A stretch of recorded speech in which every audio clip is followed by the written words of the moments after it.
तो देखिए स्टूडेंट्स, आज जो अपन टॉपिक देख रहे हैं वो रॉयल्टी अकाउंट की जनरलिटीज के लिए है। और जनरलिटीज क्या होती हैं इसके अंदर वो अपन समझ रहे हैं। तो सबसे पहले लेसी की बुक में, लेसी कौन है? लेसी है यूजर, जो उस माइन को किराए पर ले रहा है और रॉयल्टी पे करेगा। उसके लिए जो रॉयल्टी है वो एक एक्सपेंस है, तो वो रॉयल्टी को डेबिट करेगा। और शॉर्ट वर्किंग है तो वो भी उसके लिए खर्चा ही है, उसको तो पे करनी पड़ेगी। तो शॉर्ट वर्किंग भी आपकी क्या हो जाएगी? डेबिट हो जाएगी, क्योंकि वो खर्चा है, दोनों ही खर्चे हैं।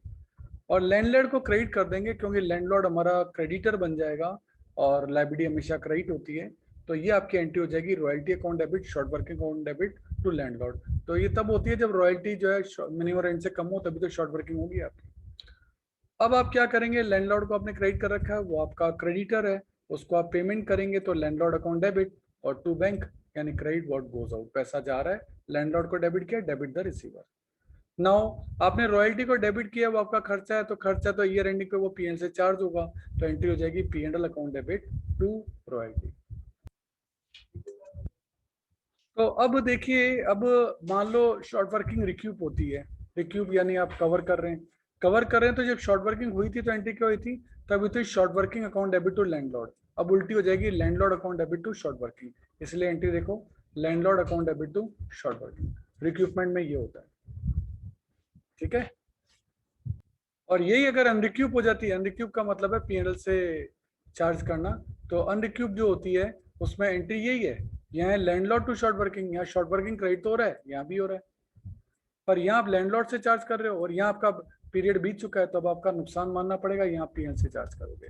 तो जब रिक्यूब होता है तो एंट्री होती है landlord account debit to short working, और जब अनरिक्यूब होता है तो एंट्री होती है PNL account debit to short working. इसको समझने के लिए हम पहले एग्जांपल नंबर 1 में लेसी का काम देखेंगे। एनआईटी का टेबल तो आप बना लोगे, अब उसके हिसाब से आपको लेसी की बुक में एंट्री करनी है। तो सबसे पहले रॉयल्टी आपकी 30,000, तो रॉयल्टी अकाउंट डेबिट 30,000।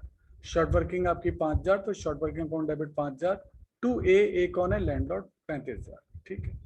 अब लैंडलॉर्ड को पेमेंट करना है, एक्चुअल पेमेंट कितना है? 35,000। तो लैंडलॉर्ड को पेमेंट करते हैं, A account debit to bank 35,000। अब रॉयल्टी को आपने डेबिट किया था, रॉयल्टी आपका खर्चा है 30,000 का, उसको पीएल से चार्ज करना पड़ेगा, पीएनएल टू रॉयल्टी 30,000। ऐसे ही सेकेंड ईयर की ये 3 एंट्रीज हो जाएंगी।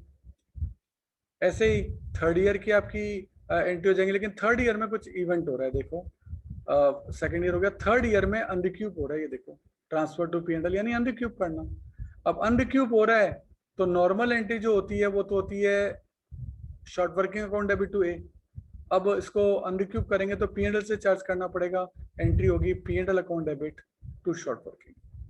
ये आपने पीएनएल से चार्ज कर लिया अनरिक्यूब अमाउंट को, 5,000 रुपए को। और उसके अगले साल भी आप एंट्री देखेंगे तो उसके अगले साल तो रिक्यूब भी हो रही है और अनरिक्यूब भी हो रही है, 3,000 और 1,000। तो चेक करो, जब शॉर्ट वर्किंग रिक्यूपमेंट होगी तो एंट्री होगी ए टू शॉर्ट वर्किंग, कितने रुपए? 3,000। और अनरिक्यूब होगी तो P and L account debit to short working, कितने रुपए? 1,000। तो रिक्यूपमेंट भी आ गया और आपका अनरिक्यूपमेंट भी आ गया। शॉर्ट वर्किंग क्रेडिट होनी है, अकाउंट क्लोज होना है, सीधी सी बात है। शॉर्ट वर्किंग पहले आपने डेबिट की थी, अब क्रेडिट करनी है। क्रेडिट या तो ए से चार्ज कर लोगे तो रिक्यूपमेंट हो जाएगा, और ए से चार्ज करने का राइट खत्म हो गया तो नुकसान हो जाएगा, तो आप फिर P and L two short working कर लोगे। एंट्री आपको याद करनी पड़ेगी। इलस्ट्रेशन नंबर 4 में देखिए, एंटिकल टेबल दे रखी है और इक्विपमेंट भी है और अन इक्विपमेंट भी है, दोनों ही है। तो अपन इसको लेजर के थ्रू देखते हैं।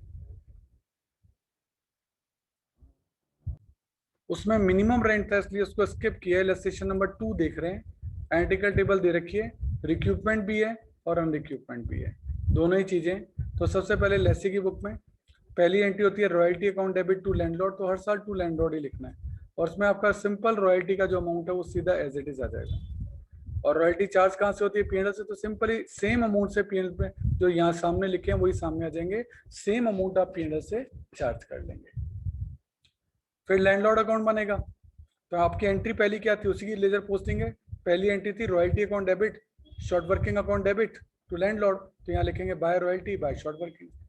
पहले साल की रॉयल्टी थी 8,000 और शॉर्ट वर्किंग थी 2,000, तो वो दोनों अमाउंट यहाँ आ जाएंगे।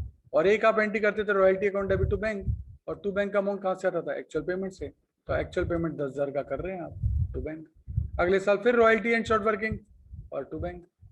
आपके शॉर्ट वर्किंग नहीं है तीसरे साल में, तीसरे साल में नहीं ले, तो आपके केवल रॉयल्टी आएगी और टू बैंक वही 10,000। इस साल रिक्रूटमेंट हो रहा है तो बाय रॉयल्टी 11,000 आपके। अब तक हम यहाँ लिख रहे थे by short working, by short working, आपके रिक्रूटमेंट है तो क्या लिखेंगे, टू शॉर्ट वर्किंग। पेमेंट वही 10,000 का करना है। तो देखो जब शॉर्ट वर्किंग हो रही थी तो बाय शॉर्ट वर्किंग हो रहा था, और जैसे वो रिक्यूप हो गई तो आ गया टू शॉर्ट वर्किंग। ऐसे ही शॉर्ट वर्किंग अकाउंट बनेगा, ये 8वां कॉलम होता है। 8वां कॉलम कौन सा, ये वाला, इसका अकाउंट है वास्तव में ये, जहां शॉर्ट वर्किंग के बैलेंस चलते हैं कितना कितना शॉर्ट वर्किंग है। देखो short working account debit to landlord, पहली एंट्री की लेजर पोस्टिंग की, बैलेंस शीट निकला 2,000, 1,000 की शॉर्ट वर्किंग और हो गई, कितना हो गया 3,000, फिर कुछ नहीं हुआ तो 3,000। इस साल रिक्यूप हो गया तो बाय लैंडलॉर्ड 1,000। भाई जब शॉर्ट वर्किंग हुई थी तो टू लैंडलॉर्ड लिखा था, अब रिक्यूप हो गया तो बाय लैंडलॉर्ड। जो रिक्यूप नहीं हो पाई वो पीएल से चार्ज होगी तो बाय पीएल 1,000 और बाकी का बाय बैलेंस सीडी। तो रिक्यूपमेंट हो जाए तो बाय लैंडलॉर्ड, अनरिक्यूप हो जाए तो बाय पीएल और बैलेंस बच जाए तो बैलेंस सीडी। कुल मिलाकर थीम ये है कि जो बेसिक जर्नल एंट्री है पहले उनको दिमाग में करो, याद कर दो। उस जर्नल एंट्री की लेजर पोस्टिंग है और कुछ भी नया नहीं है। ऐसे लैंडलॉर्ड, अब लैंडलॉर्ड का दिमाग उल्टा होगा क्या, वो लेसी का अकाउंट बनाएगा, वो किराएदार से पैसा मांगता है तो वो उसका डेटर हो जाएगा, तो एंट्री होगी lessee account debit to royalty, और ये शॉर्ट वर्किंग को कहता है रॉयल्टी रिजर्व। वैसे रॉयल्टी के आगे भी रॉयल्टी रिसीवेबल लिखना चाहिए कि ये रॉयल्टी लेने वाली है, देने वाली नहीं है। और रॉयल्टी रिजर्व शॉर्ट वर्किंग को कहता है रॉयल्टी रिजर्व। फिर इसको लेसी से पैसे मिलेंगे लैंडलॉर्ड को, तो एंट्री क्या करेगा, cash account debit to landlord by cash. अगले साल फिर रॉयल्टी एंड शॉर्ट वर्किंग तो रॉयल्टी रिजर्व, पैसा मिल जाएगा बाय कैश। अगले साल सिर्फ रॉयल्टी है तो बाय कैश। इस साल रॉयल्टी हुई और इक्विपमेंट हो गया, तो अब तक आप लिख रहे थे टू रॉयल्टी रिजर्व, अब क्या आप लिखोगे बाय रॉयल्टी रिजर्व। ये रिक्रूटमेंट हो गया, बाय कैश आपको मिल ही रहा है। तो इस तरीके से जब भी रिक्रूटमेंट होगा तो टू रॉयल्टी रिजर्व की जगह क्या हो जाएगा, बाय रॉयल्टी रिजर्व। एक बार लिख के एक क्वेश्चन कर लोगे ना, आपको सब समझ में आ जाएगा, सब याद हो जाएगा। ये आपका रॉयल्टी अकाउंट है, आपने एंट्री की थी lessee account debit to royalty, lessee को डेबिट करके डेटर बनाया था, और फिर रॉयल्टी को ट्रांसफर करते हैं पीएनएल में, तो एंट्री होती है royalty account debit to PNL. तो हर साल यही एंट्री होगी, चेक कर लो। दो एंट्री है, पहली है lessee account debit to royalty और दूसरी है royalty account debit to PNL. बस दो एंट्री है, ये काम हो गया।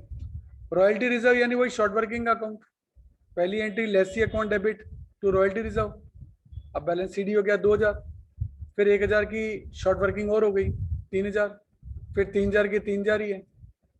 इस साल 1,000 इक्विपमेंट हो गया, तो अब तक तो आप लिख रहे थे बाय लेसी, अब आप लिखेंगे टू लेसी, रिक्यूपमेंट हो गया। जो अनरिक्यूप हो गया वो आपका फायदा है, उसे पीएल में ट्रांसफर कर दो, बाकी का आपका बैलेंस सीडी चलेगा।